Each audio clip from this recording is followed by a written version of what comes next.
Hello दोस्तों, कैसे हैं आप लोग। और सब लोग अच्छे होंगे। जैसा कि सब लोगों को पता ही है कि आरपीएससी एसीएफ का जो एग्ज़ाम है वो पोस्टपोन्ड हो गया है।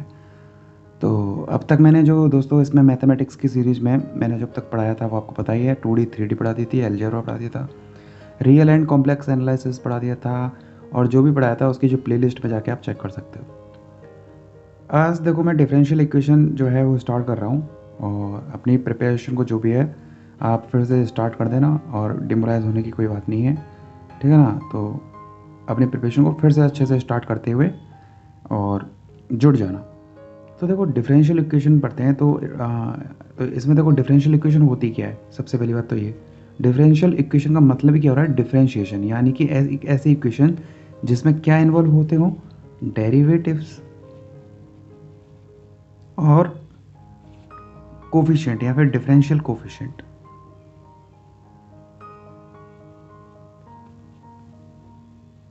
ठीक है ना।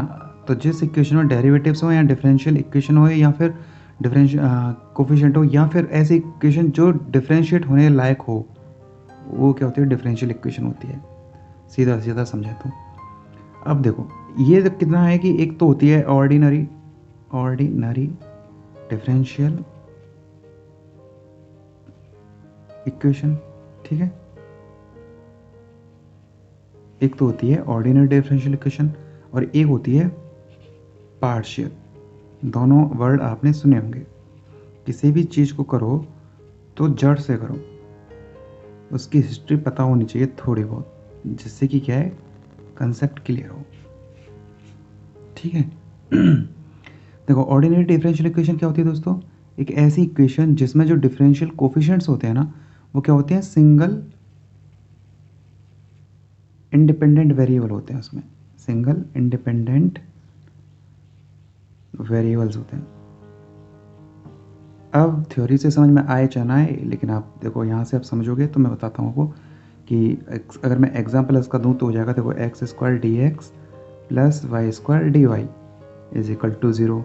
एक दूसरा एग्जाम्पल हो गया भाई, d square y by d x square plus a square x equal to zero, ठीक है। पार्शियल डिफरेंशियल इक्वेशन क्या होती है, जिसमें टू और मोर क्या होते हैं, इंडिपेंडेंट वेरिएबल्स होते हैं। इंडिपेंडेंट वेरिएबल्स होते हैं, ठीक है ना। जैसे एग्जाम्पल से समझे हम तो, जैसे x square del z upon del x plus y del z upon del y, ठीक है ना, इक्वल टू 3z, ठीक है ना।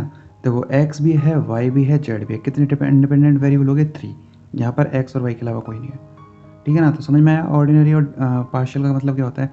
तो सबसे पहले तो यही पता होना चाहिए कि डिफरेंशियल इक्वेशन में पढ़ना क्या है, ठीक है। इसके बाद दोस्तों एक टर्म आता है कि किसी भी डिफरेंशियल इक्वेशन में ऑर्डर या फिर कोई भी इक्वेशन में ऑर्डर एंड डिग्री कैसे फाइंड की जाती है, ठीक है। तो देखो सबसे पहले हमको पता होना चाहिए कि ऑर्डर क्या होता है, एंड डिग्री क्या होती है। देखो ऑर्डर से मतलब क्या है कि order of a differential equation क्या है, is the order of the highest derivative waiting appearing in it, ठीक है ना। ये ऑर्डर होता है, इसको क्या बोलते हैं, ऑर्डर। यानी कि हाईएस्ट जो डेरिवेटिव होता है वो क्या होता है, ऑर्डर होता है, ठीक है ना। पर डिग्री क्या होगी, इस पर क्वेश्चन पूछे जाते हैं, इसलिए थोड़ा समझ लेना इस चीज़ को। तो वो डिग्री क्या होती है, इसका मतलब डिग्री हो गई degree is the degree of the highest of the जो हाईएस्ट डेरिवेटिव था, यानी हाईएस्ट डेरिवेटिव मतलब ऑर्डर से हो गया, हाईएस्ट डेरिवेटिव, ठीक है ना, अकरिंग इन इट। तो डिग्री क्या होती है, मतलब डिग्री बोल सकते हो of a differential equation is the degree of the highest derivative occurring in it, ठीक है। अब इसको क्या है कि एग्जाम्पल से समझेंगे, जिससे कि क्या है आसानी से समझ में आ जाएगा। जैसे एक एग्जाम्पल देखो, अगर मैं बोल दूँ d square x upon d t square plus twice of x cube is equal to 0, ठीक है ना। तो अगर मैं कहूँ कि इसकी जो डिग्री होगी और वो ऑर्डर है वो क्या होगा, देखो डिग्री का हाईएस्ट डेरिवेटिव देख लो कौन सा है। हाईएस्ट डेरिवेटिव मतलब हाईएस्ट डेरिवेटिव मतलब d y x d y by d x है या d square by d x. इस क्रम में अगर जो भी सबसे हाईएस्ट ना पहले वो देख लो क्या है वो चीज़। यहाँ पर हाईएस्ट डेरिवेटिव 2 है, यानी डी वाई डी एक्स मतलब 1। तो डी स्क्वायर एक्स अपन यानी कितना बार डिफ्रेंशिएट हो रहा है 2 बार। तो ये इसका जो ऑर्डर हो जाएगा ना दोस्तों वो तो हो जाएगा 2, समझ में आया। यानी हाईएस्ट जो डेरिवेटिव होगा वो हो गया और इसका ऑर्डर 2। और डिग्री क्या होती है, इस हाईएस्ट डेरिवेटिव की जितनी पावर होंगी वो इसकी डिग्री हो जाएगी। जैसे इसकी पावर कितनी है, ओनली 1, ठीक है ना। तो आई थिंक ये समझ में आया होगा। और क्वेश्चन करते हैं तो उसके थ्रू समझ में आएगा आपको। देखो दोस्तों एक एक क्वेश्चन ही है कि इसमें अगर हमको फाइंड करना हो कि ऑर्डर एंड डिग्री क्या है तो किस तरह से देखो फाइंड करेंगे। सबसे पहले तो ये कि इसको क्या करना है, ओपन करना है। यानी ओपन करने वाले पहले इसको सॉल्व करना है क्योंकि स्क्वायर रूट में कोई रहना नहीं चाहिए आपको। तो देखो d cube y upon t x cube is equal to, अगर मैं इधर लेके जाऊँगा और फिर इसका क्या कर दूँ स्क्वायर रूट कर दूँगा तो कितना हो जाएगा 16 और इधर कितना हो जाएगा स्क्वायर रूट में ये 2 हो जाएगा, ठीक है। और ये क्या हो जाएगा simply d y y square root हट जाएगा स्क्वायर करने पर। बोलो कोई दिक्कत। अब इसमें कोई भी स्क्वायर रूट नहीं है। अब यहाँ पर आप ऑर्डर और डिग्री देख सकते हो। तो हाईएस्ट डेरिवेटिव कितना है, फर्स्ट डेरिवेटिव ये डी वाई डी एक्स, इसके बाद d cube y d x square, यानी हाईएस्ट डेरिवेटिव कितना है 3। क्लियर, ऑर्डर क्या हो जाएगा इसका 3। और डिग्री क्या हो जाएगी यहाँ पर इसकी, देखो डिग्री मैंने बताया था इस डेरिवेटिव की हाईएस्ट इस हाईएस्ट डेरिवेटिव की जितनी पावर होंगी वो क्या होती है डिग्री। तो डिग्री कितनी हो जाएगी यहाँ पर 2, ये आंसर हो जाएगा। तो आपको पता लग गया होगा कि ऑर्डर एंड डिग्री कैसे फाइंड किए जाते हैं। तो ये इंपॉर्टेंट भी है, जरूरी नहीं है कि सीधा सीधा क्वेश्चन दे दे। तो कैलकुलेशन करने के बाद में भी आपसे मतलब कैलकुलेशन भी करनी पड़ सकती है ऑर्डर एंड डिग्री फाइंड करने के लिए, ठीक है ना। तो आइए भी आपको यहाँ तक समझ में आया होगा। अब दोस्तों पढ़ेंगे हम कि solution of a differential equation कैसे फाइंड किए जाते हैं, ठीक है ना। तो देखो सबसे पहले मैं जो लेके चल रहा हूँ वो है equation of the first order and first degree, ठीक है ना। और ये थोड़ा बहुत ज़्यादा इंपॉर्टेंट है क्योंकि सारे क्वेश्चन यहीं से बनते हैं।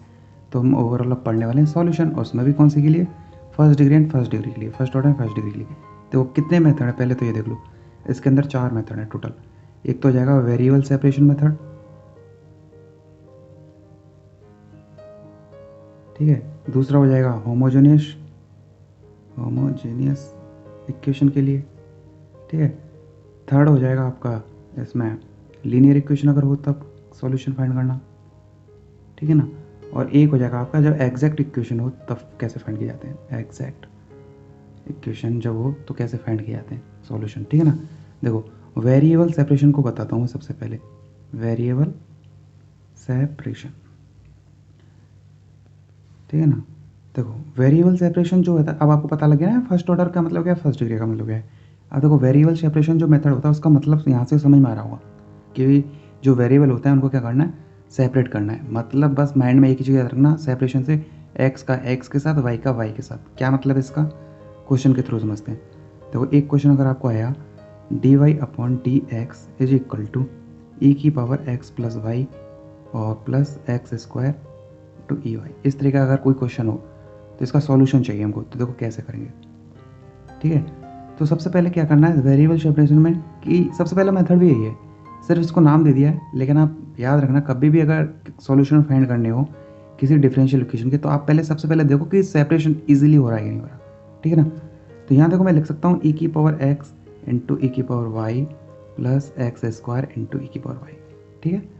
फिर यहाँ से मैंने कॉमन ले लिया क्या, ई की पावर वाई, तो यहाँ से क्या मिल गया ई की power x plus x square, और यहाँ मिल गया d y upon d x मिल गया, ठीक है।